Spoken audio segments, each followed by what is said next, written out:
गरीब भाई की अमीर बहन। किशोर और पिद्दी दो भाई बहन थे। पिद्दी बहुत खर्चीले स्वभाव की थी। वो जितना कमाती अपने ऐशो आराम में पैसे उड़ा दिया करती। लेकिन किशोर समझदार था, घर को साथ लेकर चलना जानता था।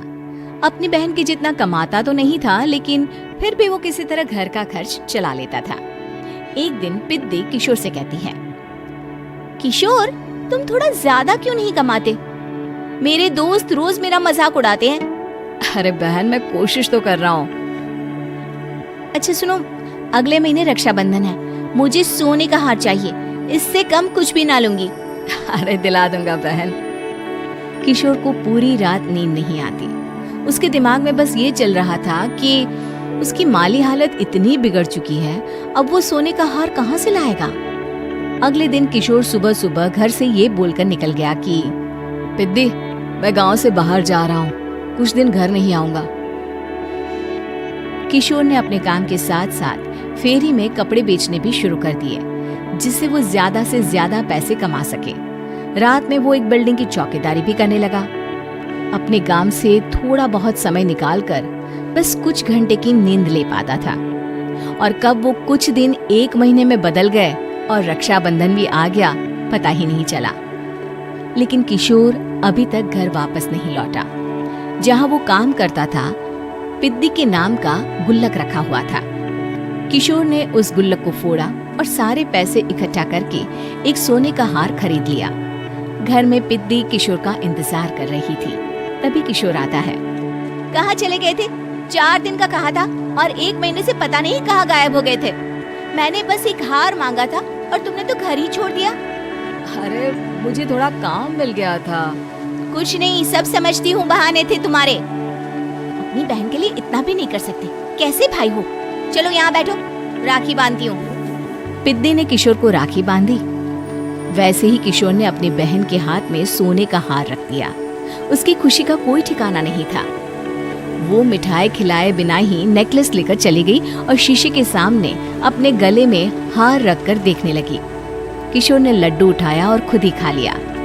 ऐसे कई साल गुजर गए। एक दिन पिद्दी की नौकरी छूट गई। अब वो पूरी तरह किशोर पर डिपेंड हो गई थी। आए दिन किशोर को अपने महंगे महंगे शौक गिनाकर उससे पैसे मांगा करती थी। किशोर, कुछ पैसे देना, मुझे पार्लर जाना है। किशोर बिना कुछ बोले उसे पैसे दे देता। ये क्या, 500? अरे इतने में तो मुझे पार्लर में एंट्री मिलेगी बस। अच्छा, देता हूँ ना ज्यादा। कैसे भाई हो, अपनी बहन के लिए इतना भी नहीं कर सकते। किशोर ने जेब से 2000 का नोट निकाला और उसे दे दिया। किशोर गरीबी में रह लेता था, लेकिन अपनी बहन को कभी कोई कमी नहीं होने देता था। बेटा, पिद्दी तुम्हारी बहन है, उसे कभी किसी चीज की कमी मत होने देना और उसका ध्यान रखना, क्योंकि भाई का फर्ज होता है अपनी बहन का ध्यान रखना। किशोर ने माँ की कही ये बात हमेशा के लिए याद कर ली थी। शायद माँ की इसी बात की वजह से किशोर पिद्दी की हर जिद पूरी करता चला आ रहा था। किशोर, आज मैं अपने दोस्तों के साथ पार्टी करने जा रही हूँ, मुझे कुछ पैसे दो ना। किशोर पिद्दी को समझाता है, लेकिन पिद्दी नाराज होकर चली गई और अपने कमरे में सुबक सुबक कर रोने लगी। किशोर अपनी जेब से कुछ पैसे निकालता है और पिद्दी को दे देता है। किशोर खुद कभी अच्छे कपड़े नहीं पहनता, लेकिन पिद्दी को राजकुमारी की तरह रखता। पिद्दी के जाने के बाद किशोर अपने काम पर निकल गया। एक तरफ पिद्दी अपने दोस्तों के साथ मस्ती कर रही थी, तो वहीं दूसरी तरफ किशोर पैसे कमाने के लिए कड़ी मेहनत कर रहा था। कुछ और दिन ऐसे ही बीत गए। एक दिन पिद्दी एक लड़के को लेकर घर आई और उसे किशोर से मिलवाया। किशोर, मुझे इस लड़के से शादी करनी है, लेकिन इनके मम्मी पापा बोल रहे हैं कि उनको दहेज में एक कार चाहिए, तभी वो मेरा और पंकज का रिश्ता कबूल करेंगे। लेकिन बहन, कार खरीदना कोई सब्जी खरीदने के बराबर तो नहीं है। अरे कैसे भाई हो तुम, अपनी बहन के लिए इतना नहीं कर सकते? देखो, मैं ज्यादा इंतजार नहीं कर सकती, तुम्हें 1 साल में मेरे लिए कार खरीदनी ही होगी। अच्छा पंकज, एक काम करो, कल तुम अपने माता पिता को घर बुला लो, मैं उनसे तुम्हारे और पिद्दी के रिश्ते की बात कर लेता हूँ। अगले दिन किशोर के छोटे से घर में पंकज और उसके माता पिता आते हैं। बेटा, तुम्हारी बहन ने हमारी शर्त तो बता ही दी होगी। जी बेटा, तुम तो इतने छोटे घर में रहते हो, दहेज कहाँ से लाओगे? मैं अपनी बहन की खुशी के लिए सब कुछ कर सकता हूँ। पंकज और पिद्दी का रिश्ता तय हो जाता है। किशोर अब अपनी क्षमता से 4 गुना ज्यादा काम करने लगता है। सुबह सबके घरों में न्यूज़पेपर फेंकता, दिन में मजदूरी करता और रात में चौकीदारी करता। खूब मेहनत करके किशोर ने अपनी बहन की शादी के लिए पैसे जुटा लिए।